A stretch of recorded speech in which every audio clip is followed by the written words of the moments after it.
এবার টোপ দিয়ে অহনাকে বাড়ি ফিরিয়ে নিয়ে যেতে রাজি করালো দুর্গা দেবী। হ্যাঁ বন্ধুরা, আমরা এমনটাই দেখতে পারবো বড়লোক ঘরে ছোট বউ ধারাবাহিকের পরবর্তী চমকে। তোমরা যারা এই চ্যানেলটিতে নতুন আছো তারা কিন্তু অবশ্যই এই চ্যানেলটি সাবস্ক্রাইব করতে ভুলো না। তো চলো বিস্তারিত জেনে আসি। অর্জুনকে যখনই জিজ্ঞেস করা যায় আসলে অর্জুন কি চায়, অর্জুন কি সত্যি সত্যি অহনাকে এবার এই বাড়ি ছেড়ে চলে যেতে বলেছিল কিনা, এতে করে অর্জুন স্বীকার করে নেয় যে হ্যাঁ সে সত্যি অহনাকে বলেছিল যে এই বাড়ি থেকে যেন অহনা সারা জীবনের মতো চলে যায়। এতে করে তখন দুর্গা দেবী প্ল্যান করে যে এবার যেভাবে হোক না কেন এদের দুজনের সমস্ত ভিতরের মান অভিমান এবার মিটিয়ে দিতে হবে, আর তার জন্য যা যা করার হয় সেই সমস্ত কাজই করবে। আর এতে করে তখন সকলের সামনেই তখন একটা টোপ দেয় দুর্গা দেবী। তখনই সবার সামনে বলে যে বেশ, তাহলে তুই যদি ওর সাথে থাকতেই না চাস তাহলে তোকে ওর সাথে থাকতে হবে না, তবে আমরাও তো তোকে এভাবে একা ছেড়ে দিতে পারি না, তোর একজন সঙ্গী এখন খুব প্রয়োজন। আর তার জন্য আমি সিদ্ধান্ত নিয়েছি আমি একবার অহনার কাছে যাব এবং ওর কাছে গিয়ে সবটাই বুঝিয়ে বলবো। এতে করে যদি ও রাজি হয় এই বাড়িতে আসার জন্য তাহলে অবশ্যই আমরা ওকে খুশি মনে নিয়ে আসবো, আর যদি ও রাজি না হয় কোনোভাবেই এই বাড়িতে আসতে না চায় তাহলে ওকে আমরা আর ফিরিয়ে আনতে যাব না, আর তোকে আমি দ্বিতীয়বার বিয়ে করাবো। এতে করে সকলে হতভম্ব হয়ে যায়। সব থেকে বেশি খুশি হয় পিসিমা, সে কোনোভাবেই ভাবতে পারছে না যে এভাবেই দুর্গা দেবী নিজের মত পরিবর্তন করতে পারবে এবং সমস্ত কিছু আবার ঠিকঠাক করতে পারবে। ঠিক সেই মুহূর্তে পিসিমা বলে ওঠে যে আজকে একদম তুমি একটা সঠিক সিদ্ধান্ত নিয়েছো বড় ভাবি। এতদিন ধরে ওই মেয়ে এই বাড়িতে থাকার পর থেকে যত সমস্ত ঝামেলা হচ্ছিল আর সেই সমস্ত ঝামেলা এবার অবশেষে মিটে যাবে। ওই মেয়ে এই বাড়িতে না থাকলে তুমি সত্যি খুব ভালো একটা সিদ্ধান্ত নাও, কিন্তু ওই মেয়ে যখন এই বাড়িতে পা রাখে ঠিক সেই মুহূর্তেই তুমি তোমার সমস্ত কিছু হিতাহিত জ্ঞান হারিয়ে ফেলো। ওই মেয়ে যাই বলে তুমি সেই সমস্তই শোনো, কিন্তু এটা কিন্তু একদম ঠিক নয়। এতে করে তখন চুপ হয়েছে দুর্গা দেবী। ঠিক তখনই একটা কথাই বলে যে এই সমস্ত কথা এখন বলা বন্ধ করো। আমি আমার ছেলের ভালো চাই, তাই আমার ছেলের ভালো করতে যে সমস্ত কাজ করা দরকার আমি সেই সমস্ত কাজ করব, এছাড়া তো আমি আর কোনো কিছু করছি না। ঠিক তখনই বলছে একদম ঠিক কাজই করেছো। এবার আমাদেরকে এমন এক সিদ্ধান্ত নিতে হবে যার জন্যই আমার পল্টুকেও আরো একবার বিয়ে করতে পারি, আর আমি তো স্পষ্ট করে জানিয়ে দিয়েছি যে আমি পল্টুকে আবারও বিয়ে করাবো, আর সেই সাথেই না হয় আরো একবার অর্জুনেরও বিয়ে হয়ে যাবে। এতে করে তখন দুর্গা দেবী অবাক হয়ে তাকিয়ে থাকে অর্জুনের দিকে। এভাবে যে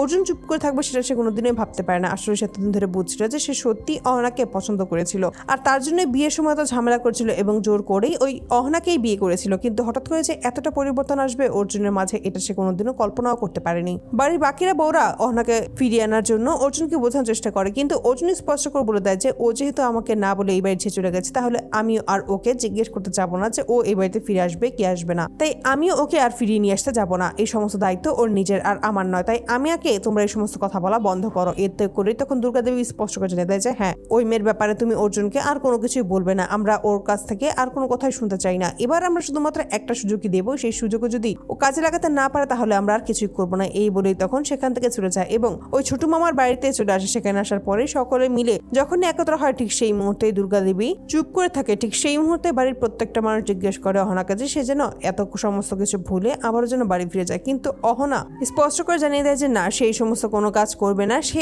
আর বাড়ি ফিরে যাবে না। এতে করেই তখন অবাক হয় দুর্গা দেবী। ঠিক তখনই দুর্গা দেবীকে ওই মাটির পুতুলগুলো বিক্রি করার সমস্ত টাকা দিয়ে দেয়। ঠিক তখন বলছে আমি তো বলেছিলাম যে এখানে একজন লোক রয়েছে আর তারই দোকান রয়েছে, সেই সমস্ত কিছু কিনে নিয়ে গেছে। মায়ের হাতের সমস্ত মাটির জিনিসগুলো ওনার খুব পছন্দ হয়েছে আর তার জন্য উনি সমস্ত কিছু নিয়ে গেছে। এতে করে তখন ওই টাকা দিতে চাইলে বলছে তুমি কি সমস্ত টাকা দিয়ে আমার কাছ থেকে হিসাব নিতে চাইছো? অহনা তখন স্পষ্ট করে জানিয়ে দেয় যে মা এর আগে অনেক কিছু হয়েছে এবং অনেক বেশি টাকারই আপনার কাছে আমরা রেখেছিলাম, আর ঠিক তখনই যেহেতু আমরা হিসাব নিতে চাইনি তাহলে এখন কেন হিসাব নিব এমনটা আপনি ভাবছেন। এতে করে দুর্গা দেবী চুপ হয়ে যায়। ঠিক তখনই সকলে মিলে অহনাকে বারবার করে রিকোয়েস্ট করে যেন সে সত্যি এবার ওই বাড়িতে ফিরে যায়। ঠিক তখনই মিলি বলছে আমি তো তোমার ভরসাতেই এই বাড়িতে ফিরে এসেছিলাম, বেশ তখন তুমি যদি এই বাড়িতে যাবে না তাহলে আমিও আর ওই বাড়িতে থাকতে পারবো না, আমিও তাহলে আমার শ্বশুর বাড়ি চলে যাবো। এতে করে তখন অহনা বলছে তুমি এটা কেন ভুলে যাচ্ছ যে ওটা তোমার বাড়ি, ওই বাড়িতে তোমার সম্পূর্ণ অধিকার রয়েছে, তাহলে তুমি কেন তোমার ওই বাড়ি ছেড়ে চলে যাবে? তখনই দুর্গা দেবী বলছে তাই নাকি, সকলের তো অধিকার রয়েছে তাহলে কি তোমার অধিকার নেই, তাহলে তুমি কেন তোমার অধিকার ছেড়ে চলে এসেছো? ঠিক তখন বলছে মা